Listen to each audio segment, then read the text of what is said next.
So congratulations to Peter Frampton. He is now a Rock and Roll Hall of Fame inductee. He should have been in there a long time ago, and I don't know why it took so long. But he got in on the fan vote. They voted. Dave Matthews was in first place, followed by Frampton and Foreigner, and they all got in. So Frampton, Foreigner, and Dave Matthews are all in because of the fans. So thank you, fans, for that. But the thing I don't quite understand is why it took so long. So I get it. Peter Frampton is not Rod Stewart. Like Rod Stewart was the lead singer of Faces, and they had hits, and then Rod went solo, and he had hits in the 70s, and they even got bigger in the 80s. And he was just in Cleveland this summer with Billy Joel. They had a big concert at Brown Stadium, who's now moving. Damn it. Damn it, Browns. But yeah, so Rod Stewart is iconic. So I understand why he's a first ballot Hall of Famer. Peter Frampton didn't have as many hits as Rod Stewart. But if you take Peter Frampton away from the music history, you lose a lot of things, including what happened in R&B in 1980. That's a tease. So we'll get to that later. So Peter Frampton is a Brit. The fascinating thing about him is he actually grew up with David Bowie. They went to school together. But then when they became teenagers, they weren't in a band together. They had different bands. But I think they said Frampton formed his first band at 12 and 13. But the thing about Peter Frampton is he's an excellent guitar player. He's a fantastic guitar player. So then he ends up in the band Humble Pie. But even within Humble Pie, different artists were asked to play on their sessions, like George Harrison from the Beatles or Harry Nilsson, because he's that great of a guitar player. He really is. So Frampton leaves Humble Pie and he starts his solo career. And he put out a number of albums. And the albums did okay, but then Frampton Comes Alive, a double live album. So here's the thing that happened to quite a few of those acts back in the 70s. They would make these studio albums, and the albums would be okay. But then when you see them in concert, it's electric. Like for some reason, for some acts back then, they couldn't take what they did in concert and put it on wax.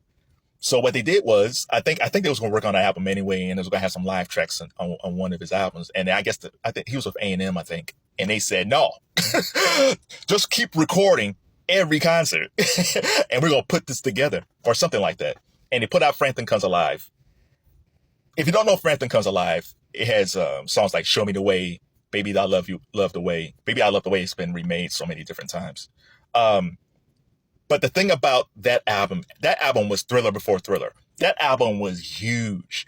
If you were a rock fan at a certain point, if you didn't have Frampton Comes Alive in your in your record collection, you were not a rock fan. That's how big this album was. It's like Rumors by Fleetwood Mac and Frampton Comes Alive. You had to have two of those albums. You had to have both of those albums in your collection by 76, 77, man. So that album just blew up and blew him up. Right? Then after that, he did they did a remake, him and the Beatles did a remake of Sgt. Pepper's movie, Sgt. Pepper's Lonely Hearts Club Band, and that didn't quite work out. And then the music shifted, and Frampton, he's still playing, like he's still touring all that stuff, but his peak was Frampton Comes Alive.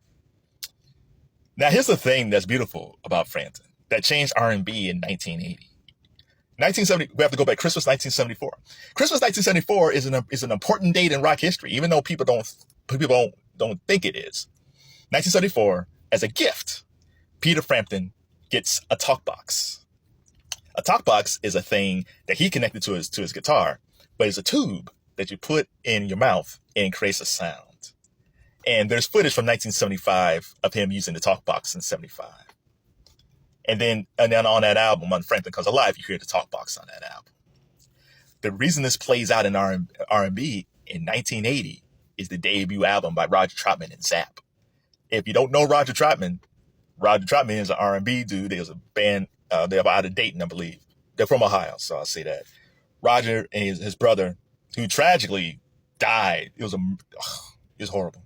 I'll get to that later.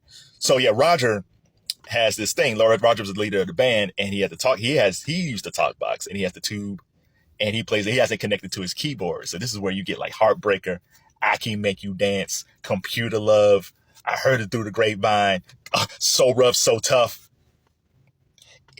If I'm done here, I'm gonna go listen to Zapp. So Rough, So Tough is so good. They're all good. The 9-minute version of Heartbreaker, I Can Make You Dance. Okay, if you don't know that, If you don't know Roger Troutman and Zapp, you know Roger Troutman maybe from, he crossed over for I Want to Be Your Man. So he crossed over to the pop charts because the pop people didn't know anything about Roger Troutman and Zapp, but for some reason, I Want to Be Your Man crossed over. If you don't know that, you know California Love by Tupac. California Love. That dude in the Mad Max video, and he's playing as his eyes go like, California Love. That is Roger Troutman. Oh my God, I miss him so much.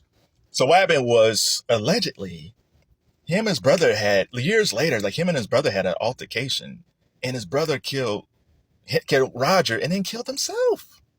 Oh my God, it's so tragic. I don't even know.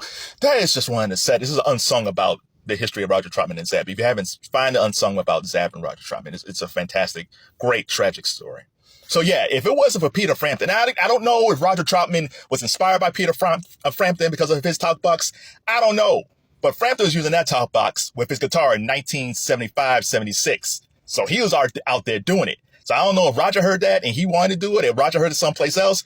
But shout out to whoever gave Peter Frampton that talk box as a Christmas gift. In 1974, not only changed Frampton's career, but also Roger Troutman and Zapp's career down the road. Shout out to Peter Frampton. I need a talk box. When do you buy these things at? It's just so cool. I don't have nothing to hook it up to. But man, shout out to Peter Frampton. Should have been in the Rock and Roll Hall of Fame a long time ago. I don't know why he wasn't inducted. Maybe because he wasn't Rod Stewart. Maybe because, well, Frampton Comes Alive. He had a few hits, but he really wasn't that guy. But I'm telling you, you take him out of music history and Humble Pie might not be as good. Roger Troutman and Zapp might not exist. The double album with Frampton Comes Alive might not have inspired other people to make their own live albums or play guitar. Frampton's an excellent guitar player. If you never heard Peter Frampton play guitar, go check him out. Just don't take my word for it. So if you're a fan of Peter Frampton, tell me your favorite concert that you went to. Because like I say, he doesn't have a whole lot of hits, but he's really good in concert. Tell me about a concert experience watching Peter Frampton. Young Frampton and old Frampton, because he's still around. He's still touring. So congrats to Peter Frampton, Rock and Roll Hall of Fame inductee. And shout out to Roger Troutman and Zapp. Heartbreaker.